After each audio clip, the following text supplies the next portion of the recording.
My name is Paul Porch. I'm a member of the Tar Heel Air Gun Club here in North Carolina, and I want to welcome you to the Fortress of Pellitude, aka my house and my property.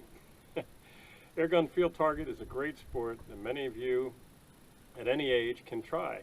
I myself started this sport at the age of 62 after I retired. My friend Jimmy Fussell of Camp Fussell fame on YouTube showed me his high-powered air guns, and the rest is history. I was hooked. This is a sport that anyone at any age can enjoy. It's a whole lot cheaper to shoot a tin of 500 pellets than to buy 20 powder burner cartridges. It's quieter too.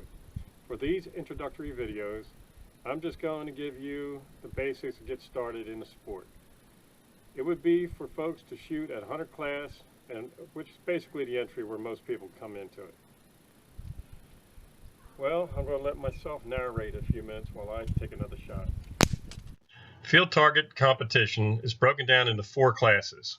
Hunter, where you can sit on a bucket and a seat and use an unattached bipod to shoot off of, and your scope magnification is limited to 12 power. When ranging, you cannot click elevation, but you can use holdovers. You can also lie in the prone position with an unattached bipod. Generally, at all matches, you'll shoot 15 lanes, 2 targets each lane.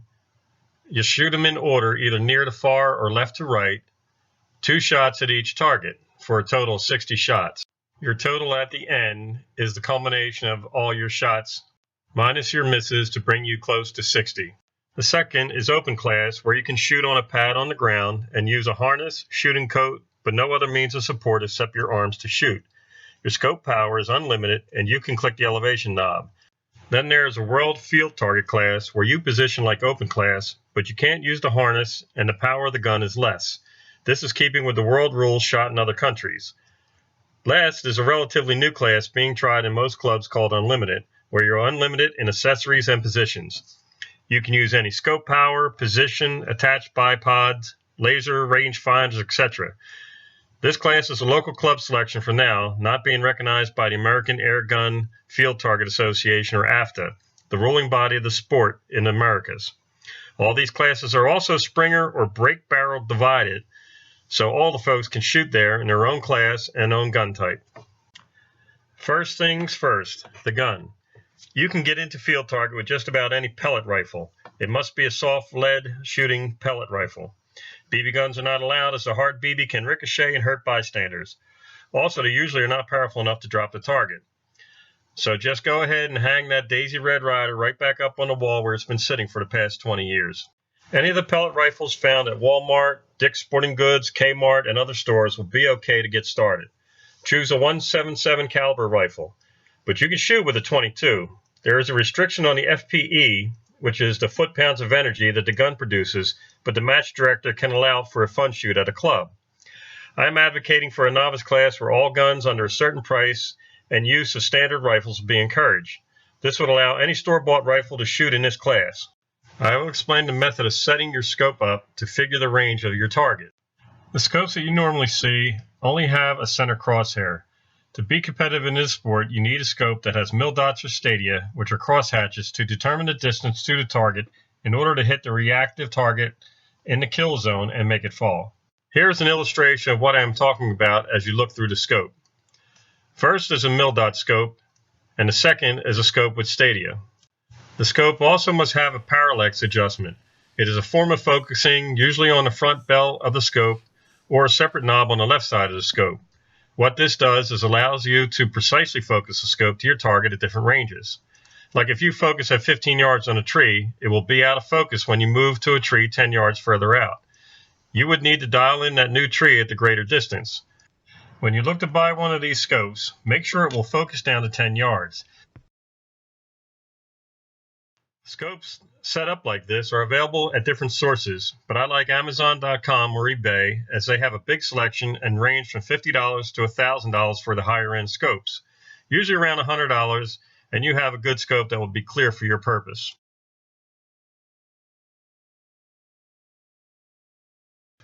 Now, to determine the range to the target, you will need to find the range by using those mil dots or stadia. Here's how you set the scope up. Focus your scope and sight it in at 30 yards. I'm assuming you know how to use the windage and elevation knobs on a steady rest to align the scope to center. Once the scope is set at 30 yards, proceed to the next step. Take a regular 8.5 by 11-inch piece of paper and print or mark plus signs on it and label them from 10 to 55. After you reach 30 or 40 yards, according to your eyesight, start to make the plus signs larger to see them clear at a greater distance. Put the target on a backstop and place the target at 10 yards. Now put your crosshairs on the plus sign and squeeze off a pellet. The pellet hole should show up below the crosshair. The hole will be right beside or on one of the holdover dots. In this case, it's 3 mil dots. Go to your range sheet or your range card and record 10-3, indicating at 10 yards you have a 3 mil dot holdover. Okay, you should have the idea now. Next, you move the target to 11 yards away from you and shoot at the plus sign with the 11 above it. You will need to bring it into focus by turning the bell on the front of your scope if it is an aperture adjustable objective or on the side focus knob. Side focus knob is which I highly recommend, as the bell adjustment is a pain in the butt to work with in comparison.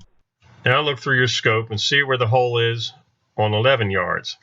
It should be up a little compared to the last shot. So now we'll say it's 2 mil dots and a space in between 2 and 3. So you would mark your tablet at a known range, which would be 2.5 mil. Now do this all the way out to 55 yards with each increment. It should go dead on the crosshairs when you get near the 30-yard mark you sighted your scope in. That's known as a flat zone. So mark your range card at whatever range it starts to go flat with an F, and then the next time the hole drops, it is at the end of the flat zone. Keep doing this procedure until you reach 55 yards. Okay, you can now tell where your pellet will hit at these ranges according to your card. But how do you know what range you are at on the scope? The markings on the front bell or the side focus knob are not accurate to your actual ranges on the range card. So here's what you do. If possible, buy a scope that has a larger side wheel that comes with it. If not, you'll need to find an aftermarket one that will fit it. A good lower end scope is a UTG or Leaper scope. They're entry-level scopes that are quite good. I shoot them on my competition pistol and I'm happy with them. If the particular scope does not come with a wheel, they're easily available aftermarket. Again, check Amazon.com for this stuff. On the side wheel of the front aperture, run a piece of tape around the edge of it. I've used medical white tape and even a piece of thin white paper. I usually write the distances in as I shoot the target when getting my holdovers. I mark the tape at the spot that the scope ring meets. You can also squeeze a pin or a nail into the rings when setting up the scope. This allows you a pointer that normally costs $25 and attaches to the scope. And the best part is it's free. I like to put the ranges and the holdover on the wheel at the same time. Side by side, it makes it easier so you don't have to look for your range card. Then use a range card as a backup. Buying an illuminated reticle scope is a plus for the dark shots that are in the woods. Keep that in mind when you select a new scope. Here are a few of the side focus scopes I have used that work great. First, on the low end is a scope that is large and comes with rings, sunshade, side wheel, and anything you need for under $100 on eBay. It is a ZOS 10-40 by 60 side focus, and it is illuminated. Another inexpensive scope on Amazon for under $100 is the Sniper. It has all the trimmings too, just like the ZOS. It's illuminated, but it is a front focus AO model, so you'll have to turn the bell to focus. Now we step it up a little bit. Here is an Aeon 8-32 by 50 side focused, but it's not illuminated, but a very clear scope, and it's priced around $315. Now we get into one of the better scopes. It's a Hawk 8x32 by 56 Sidewinder scope. It's illuminated, side focus, and has exceptional clarity for around $499. It's not cheap, but if you're going to do any of the national competitions, it's well worth the money. Last is a Nico Target Master 10-50 by 60 scope. Side focus and illuminated. Again, this is around $499. As you can see, this is the one scope I use on my competition rifle. Keep in mind, this is a very family-friendly sport. At the club matches, you'll get tons of support from fellow members, and when you decide to jump into a better rifle or a different class, the support will be there too. There are many sources for information on the sport. Just Google the Yellow Forum or Airgun Nation to name a few. Suppliers for high-end air rifles would be Precision Air, Airguns Arizona, and Pyramid Air. Well, that's all I have for now in this video. Come back and watch the next video in this series, where I'll explain the match rules and how to shoot the competition. In the meantime, get outside and start slinging some lead.